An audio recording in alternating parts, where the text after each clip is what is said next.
In your healthy living segment, personal trainer Eric Stratman from CrossFit ENG in Cape Coral gets us more on the magic pill to lose weight. Good morning, Eric. Tell us what exactly this magic pill is. I can't seem to wrap my head around it right now, so you have to explain it. So, good morning to you guys, and yeah, on this blistering winter here in Florida, the magic pill here. You can see we got a bunch of varieties here, but it's exactly what it sounds like. It's just magic. It's all fluff because there's actually not a magic pill, and we decided to dive into this subject because we constantly get that question of what is the magic pill? What is something I could take? What's something I could do to just do better? And really it is, starting off with just basic nutrition, like calories in, calories out. Like if you're eating more calories than you're burning, then you gain weight. And that's really where the magic lies, is that we have complete 100% control because nobody's eating for us, nobody's drinking for us. So it's really consuming what you really just need for the day, not forcing yourself to say, well, I've got to have all these extra calories. And that's, we're going to dive into a little bit more about where we get these extra calories and how we can avoid them to ensure that we're going to be at a healthy weight and really improve our health journey. Now, speaking of health journey, what is the perception versus and the reality of a health journey? Walk us through that. Again, it's really looking at saying, okay, well, it's not in a bottle. That's not your health journey.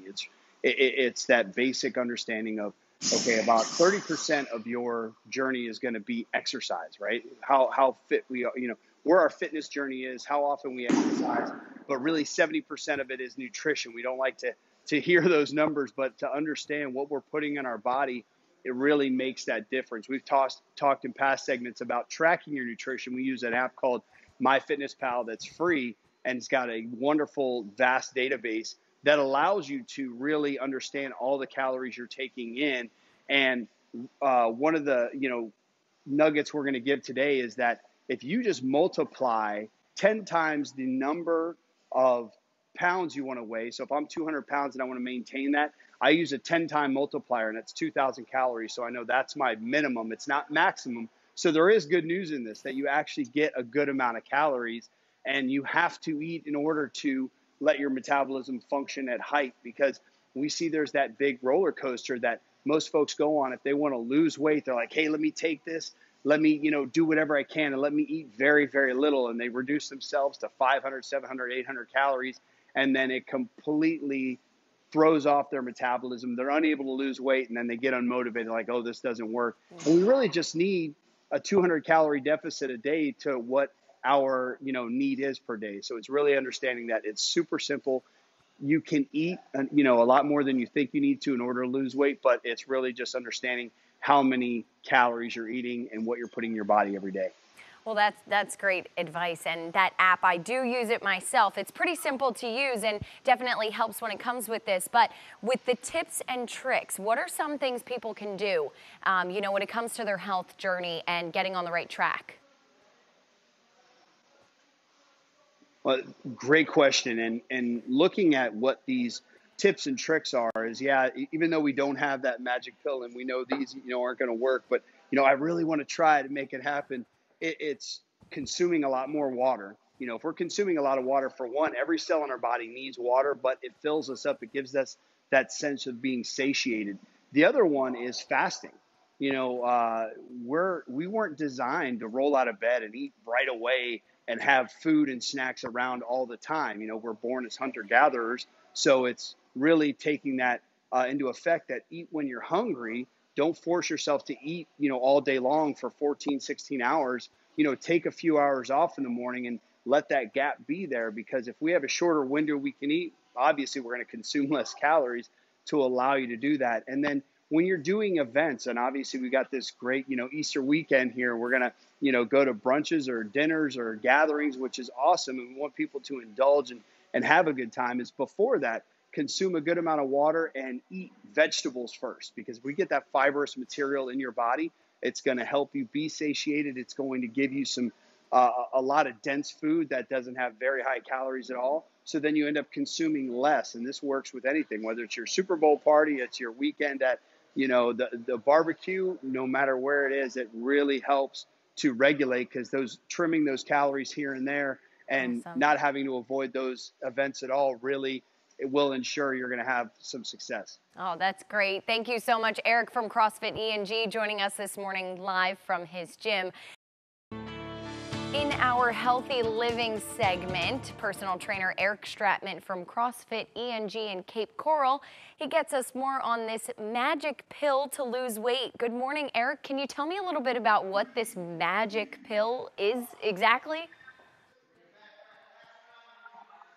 Yeah, good morning. And if only we had a magic pill available, right? So what do we have? Oh, look at this. We have the magic pill. We've got everything here. Now we want to look at, like, what is our magic pill, right? Do we have something for maybe fat loss? We got a fat loss pill. Do we have something for maybe energy? Okay, cool. Do we have something to keep us motivated when we're doing it? Do we have something to keep us from eating when we don't want to eat? I mean, this is really the rat race that we go through with the magic pill, right? Because we've got to have all these supplements that we feel like, oh man, if I could take this one thing, I'm going to be able to sustain my weight better. I'm going to be able to lose weight. I'm going to have more energy. But the problem with that is that it doesn't actually go to the root of the problem, because it's really what we're putting in our body that's going to allow us to really attack that body fat that we don't want to have and improve that level of health that we're really striving for. So it's really the decisions we're making each and every day. And speaking of those decisions that we do make each and every day, what is the reality versus the perception of things when it comes to your health journey and getting things started? Yeah, the perception is it's something very hard, very difficult. It's workouts that we're not able to really perform, or it's diets that we can't go on and maintain. And the reality of it is, it's focusing on getting 1% better. We constantly talk about that here, and it's getting up every day and saying, how can I be 1% better? Okay, I didn't put 5 tablespoons of sugar in my coffee today. Maybe I did 3, or maybe I had it black and that was something different. Or, I'm going to have a small fry with my lunch, or maybe I'm not going to have fast food today. I'm going to prepare my food. So it's these decisions. So that perception is that it's something that is super life altering, and it's got to be something you got to be really uncomfortable with, when really reality is that it's super easy. You just, it's going for a walk each day. It's really paying attention to what you're putting in your body, and are you having enough calories for what your body needs. And that really is the beginning of a healthy lifestyle, and not having to worry about making these huge alterations. Now, sometimes getting started can be a little tricky at first, complicated, maybe a slow start. We did talk about in our first hour the MyFitnessPal app that you mentioned. That's a great tip and trick to use, but what are some other things that people could use to kind of get things started, and maybe an easier way too? Yeah, definitely. Tracking that nutrition is huge, and you said you're a fan of it as well, that you use it, and really making sure that we have a focus on what are we doing each and every day with our nutrition, and that makes the biggest impact on our health. So it's, what are you putting in your body, and focusing on saying, am I having whole foods, one ingredient food, something that grew and you actually are able to consume it, instead of it being in a box or a can.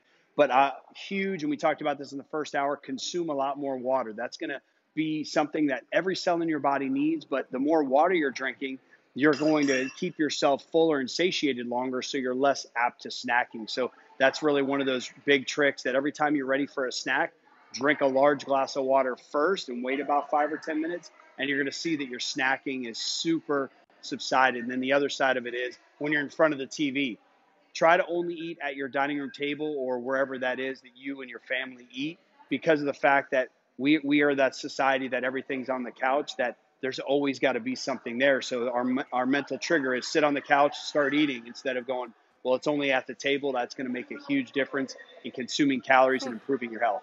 Interesting, and calling me out a little bit there, but that's okay. Hey, thank you so much, Eric, for joining us this morning live from CrossFit ENG. We really appreciate it.